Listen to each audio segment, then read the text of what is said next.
I'm Lauren with Packhacker, and in this video we're taking a detailed look at the Bellroy undercover, which I've been testing for the last 2 weeks. Let's dive in.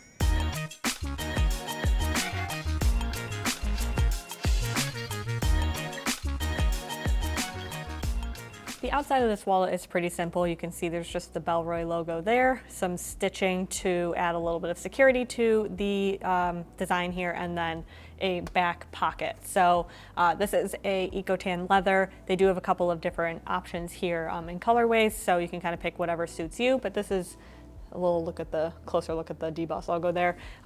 For 2 weeks of daily use, this has held up super well. You can see that there's really nothing, no like blemishes or anything like that going on. We do have an example of another Bellroy wallet that has longer term testing, so you can see how it kind of breaks in. Because right now it is pretty like stiff, I would say. I don't think it's like overly stiff, but you can tell that there's still some room for it to like compact a little bit, and it just hasn't done that quite yet, but still in really great shape.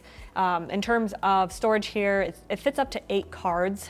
Here we have the back like quick slip pocket, which I used for an ID. Obviously this is not mine, but I use this for an ID. I also used it for, I can fit 2 cards in here if I really needed to, and so if I was like, I went to grocery shop and I paid really quickly with a card that was in here, you know, pulled out my favorite card, and then I was done, but wanted to get out of line really quickly, I would just like slide it in there and then put it back in the wallet when I was done. So I really like having this outside slip pocket. I think this is like my favorite part of this wallet.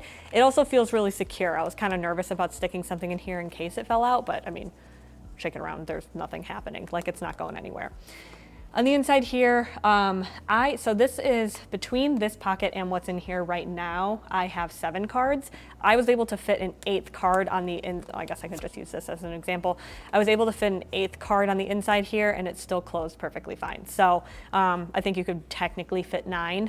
Where you start to add cash in is where it gets a little dicey. But with this, we have a spot on the front here for like 2 cards, I would say is probably the max. And then on the back here is where I kept any cards I don't use super often. I could fit like 2 or 3 in there.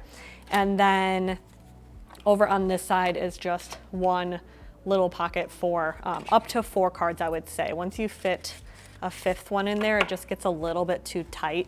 And it just kind of, I don't know. I don't love that it stretches that leather out, because then long term it could become one of those things where it's like, oh, you have to have, you know, 5 cards in there, or else they just feel a little bit too loose, you know. But I do think that this feels really nice and secure for what it is. I mean, it has this magnetic closure, which I think is really great, but you can see it's not the most secure. So if I hold this up, magnetic, it's not falling open. If I bump it, it opens. So it's not like fail safe to keep everything together. So I wouldn't just like slide something in here and have the magnets like kind of keep it together, but it does add a little bit of extra security. However, if you were to, because there's no designated cash spot, but there is this back pocket, I just have a couple of bills here from just random currencies. You can see that that's fills up that pocket kind of like the cards did. Very similar pack out, magnets working fine. But if you wanted to add in, you know, some additional cards again, it just doesn't feel as secure. So the second it gets too wide up here is when the magnet stops working quite as well. Considering this thing is pretty small, it is very packable. So I would say, like I mentioned before, especially if you have cash in here, the more that this gets packed out, kind of the wider this can be. But if you keep the wallet, I removed the cash from here, so I just have the 8 cards total. It still has a pretty low profile. I'm gonna show you, it fits in my back pocket perfectly fine, and then it fits in a front pocket as well. So I think in terms of like a slim design, this does the job.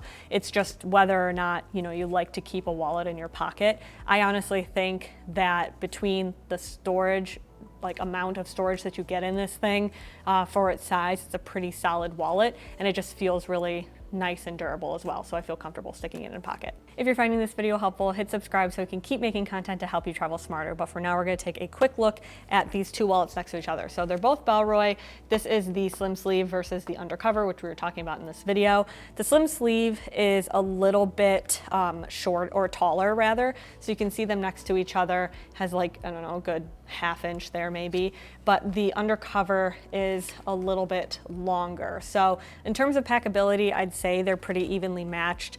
The undercover does feel a little bit smaller, but that's mostly because you can see they have that same kind of loop top design, but the undercover we've been testing for way longer, and you can see that it's more compressed up top on its own versus the undercover, which is still breaking in, so it's a little bit stiffer. And once this kind of stiffness breaks in and develops a little bit more of like a patina, it's going to be a lot easier to kind of stuff this down a little bit more. So I think that that'll help increase that packability a little bit. But in terms of internal storage, I know we have the undercover here, which is just sort of like cards and cards, but the slim sleeve has a similar design. It just has a pull tab on the back here to pull out some additional cards and then dedicated cache storage. So it's kind of up to you whether or not the dedicated cache storage is the kind of deal breaker there, but I think what the undercover does really well is this outside pocket. So I think in terms of that makes the undercover the winner for me, but if the slim sleeve had it, then that would make it the winner. So there you have it, the Bellroy undercover. Thanks for keeping it here at Pack Hacker, your guide to smarter travel, and we'll see you in the next one.